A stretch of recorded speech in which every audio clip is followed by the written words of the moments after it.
What up, Entourage? So, what a wacky, crazy, just unexplainable week 12. I don't think we've ever seen anything quite like it. Well, guys, let's get into it and the intro. Let's go. The fantasy football Entourage are winning. Alrighty. Well, week 12.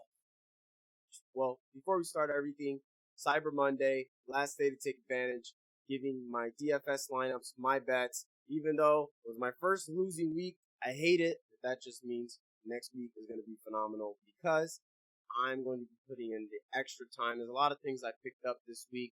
Unfortunately, well, the player props were perfect yesterday. I'm absolutely killing it in that. Perfect 3 out of the last 5 weeks, something like that. The games, unprecedented amount went under. That's not usual, but it is getting that time in the year where defenses start tightening up. The running game becomes more prevalent, and the passing game comes down. Unless, of course, you're Patrick Mahomes. That was insane. But yeah, it's $10 per week. You could book as many weeks as you wanted in advance. But I guess we'll start with that game. I mean, Patrick Mahomes, what do you have, like 400 something yards? He had over 350 at half. Ended up with 462 yards, 3 touchdowns, all of them to Tyreek, who had 60 points in fantasy. That's absolutely insane, guys. 13 receptions, 269 yards. Him and Kelsey are the leaders in fantasy. On the flip side, Brady is doing his best Jameis Winston impression. Yes, he did have over 300 yards. Yes, he did throw for 3 touchdowns, 2 of them to Mike Evans. But he also had 2 picks, which is very unlike Brady. Bucks look like they're in trouble. Ronald Jones, I've been critical of him in the past, but he's clearly the best back. He had a 37-yard touchdown catch himself. Gronk, 6 catches, 106 yards. He was another one. I was not high on Gronk this year. They had O.J. Howard and Cameron Brate. Well, guess what? They don't have O.J. Howard, but they still had Godwin, Evans, and both of them had pretty good games. AB's been kind of like the odd man out. But Gronk, Kansas City's been pretty weak in the past against tight ends, and he took full advantage. It was a pretty high-scoring game, but even that game went under. All right, so now another game, Carolina, Minnesota. Kirk Cousins, it's weird. He's not reliable. He's kind of like Derek Carr, who we'll get into more in a moment. But when called upon, he has answered the bell. Had 300 yards, 3 touchdowns. On the flip side, Teddy Bridgewater had like 4 of 7 games, multiple touchdowns. Not this time against Minnesota's defense, who's been, I guess, a little better. I don't know. They just lost to Dallas the week before, but whatever. Teddy Bridgewater, one thing I noticed about him, he keeps missing DJ Moore, who got injured in the game. And, yeah, it's pretty sad. Robbie Anderson did have a long touchdown, his first since week 1. Mike Davis, I noticed that he's not quite been the workhorse. He only had 57% of the snaps, so they're starting to mix in other backs with him. So he's not the reliable RB1 that we once saw when Christian McCaffrey first got injured.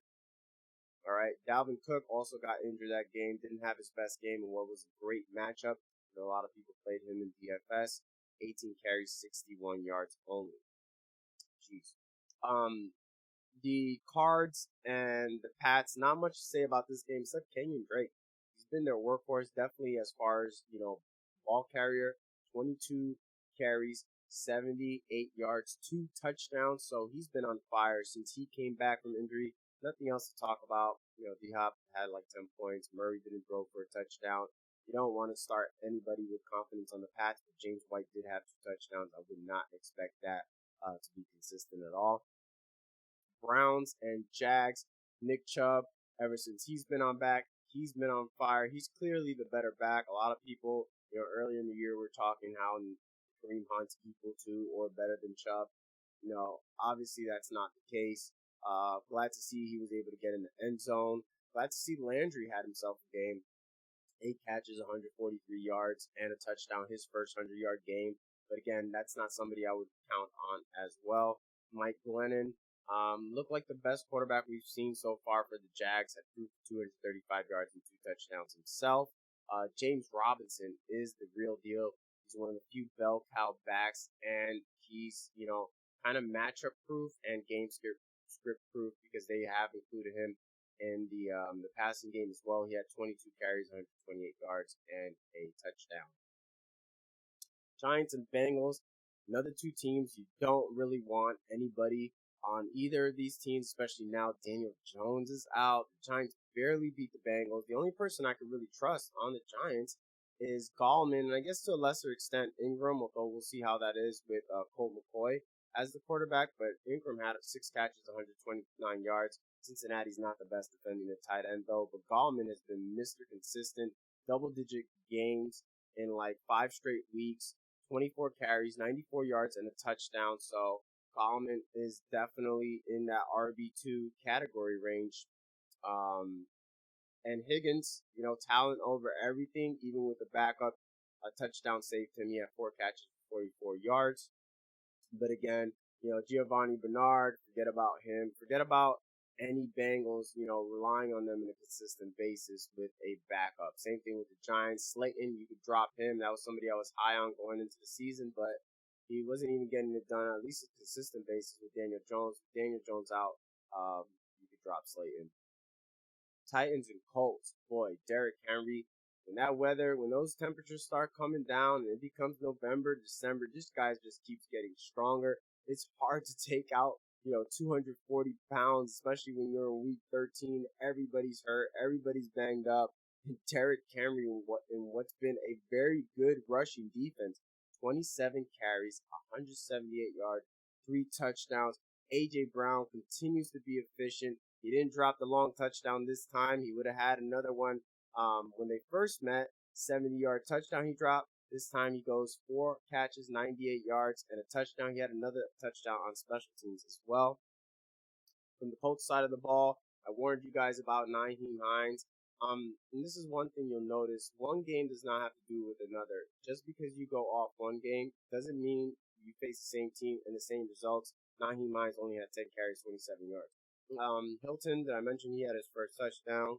Michael Pittman, another guy I warned you about. A lot of analysts were high on him.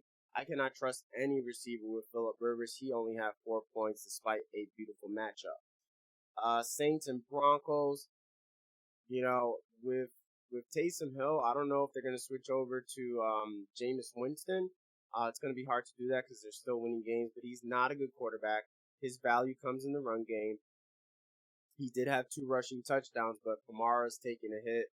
Michael Thomas, I think Michael Thomas will still provide you with a safe floor. He still had 10 points, given the amount of volume that he'll get. But, it's going to be hard to see elite Michael Thomas with Taysom Hill there. Same thing with Kamara. He's not getting the targets. And actually, Latavius Murray was the star of the show. He had 19 carries, 124 yards, and 2 touchdowns. I think that had to do with game script, which is something you always want to take into account when you're deciding who to start. Try to determine whether this is going to be a game that's going to feature a lot of the running games. It's going to be a slower paced game. Is it going to be a blowout? All these things should come into factor when making your starting lineup decisions. Broncos, I want no part of that offense. I don't want anything. Even with Locke. Locke's not a very good quarterback, and obviously they didn't have any quarterback this past week. Niners and Rams. Wow, an upset there. That's part of the reason that killed me. And this was kind of a rookie mistake. One thing you want to take into consideration too is a team can get a bye and they could come back and be a totally different team. And we saw that the Niners, they were struggling going into the bye, but they came back and they played a hard fought football game. And that's the other thing we see a lot too is when it's division rivals, the games tend to be a lot closer. The teams are familiar with each other, especially when you're talking about, 2 teams playing in the same state.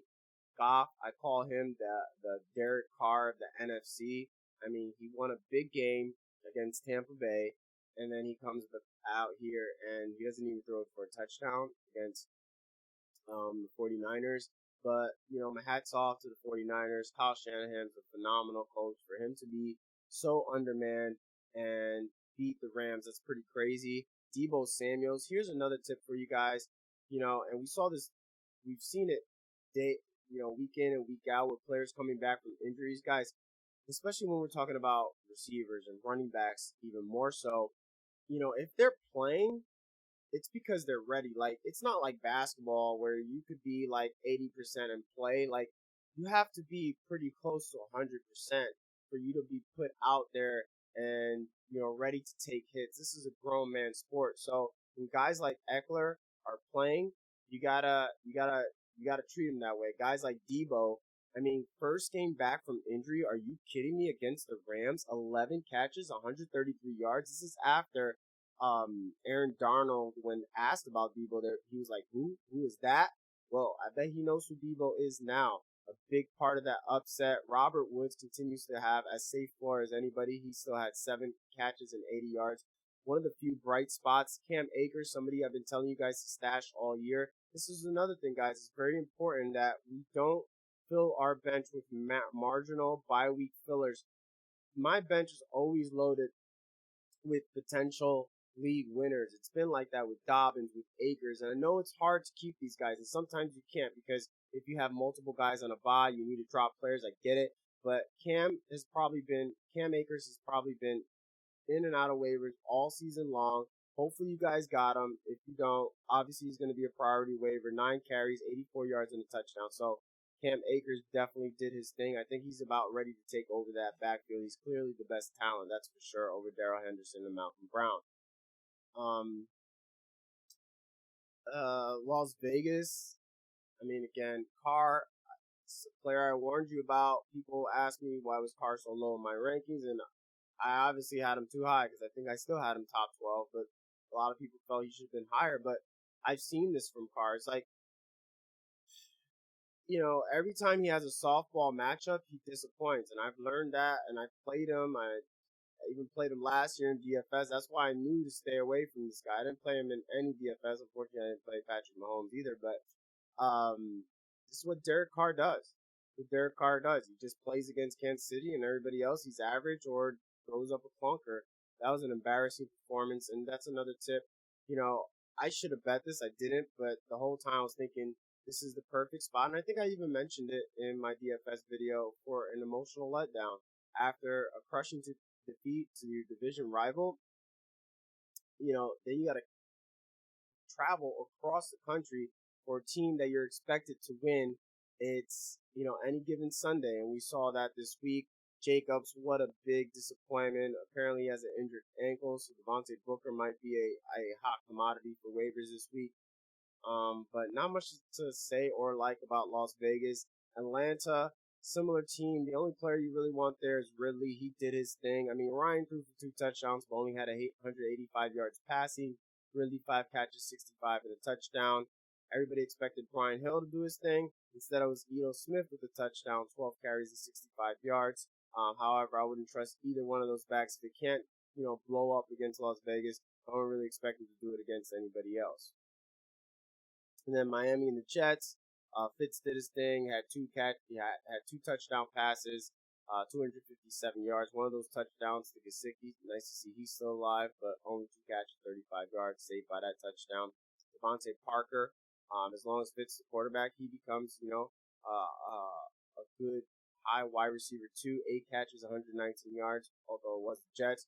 Jets, another one of those teams I want no part of the offense, but Mims and Perryman have at least been able to give you double-digit points, which is about flex worthy. All right, and then last but not least, the Bears. That team's a mess. Mitch Trubisky at least did better than Foles from a fantasy perspective. 242 yards, had 3 touchdowns, but also 2 picks. Two of those touchdowns were to A-Rob. That's his guy. He likes to target him quite a bit. A-Rod had 8 catches, 74 yards, and 2 TDs. Montgomery had 100 yards, even though, he was game scripted out, only had 11 carries. So, nice to see at least some life out of him.